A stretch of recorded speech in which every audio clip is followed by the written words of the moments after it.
अस्सलाम वालेकुम दोस्तों, की हाल चाल है। उम्मीद है कि खैर के ना लोगोगे। दोस्तों है चोर साहब वाला कबूतर है जे क्रास के माशाल्लाह खुद भी बहुत उड़न वाला तो अगो बच्चा भी बहुत उड़ान वाला है। दोस्तों इन्हें माती लगी हुई है, पेड़ ही है जो पेड़ 4000 रुपये का मिल जाएगा। जिस दोस्त भाई को चाहिए गारंटी होएगी, बच्चे इंशाल्लाह उड़ाएगा।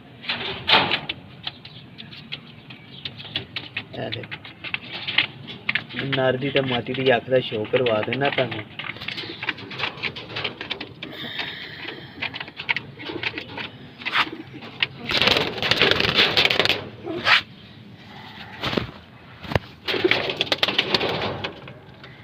ए देखो दोस्तों,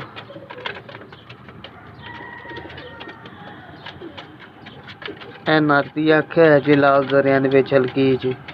माशाल्लाह बड़ा ही तगड़ा कबूतर है जी। है ठीक है।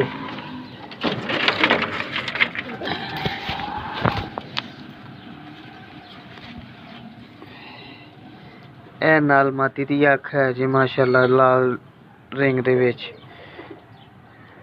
और बच्चे 100% गारंटी वाले ने। दोस्तों जिस दोस्त भाई को पसंद आवे पेयर 4000 रुपये का मिल जाएगा। ठीक है।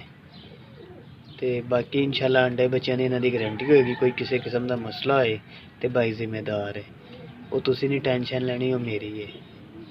असी कबूतर ही वो लैके आने जोड़ा कोई छत का होवे, पता होवे कि अंडे बच्चे करन दिया है। कोई 2-2 3-3 साल तो असी बंदे नूं जानते होइए तो अचानक उन्होंने सेल करे तो उन्हें को चुक लईदे ने। बाकी इंशाल्लाह मसला कोई नहीं होएगा।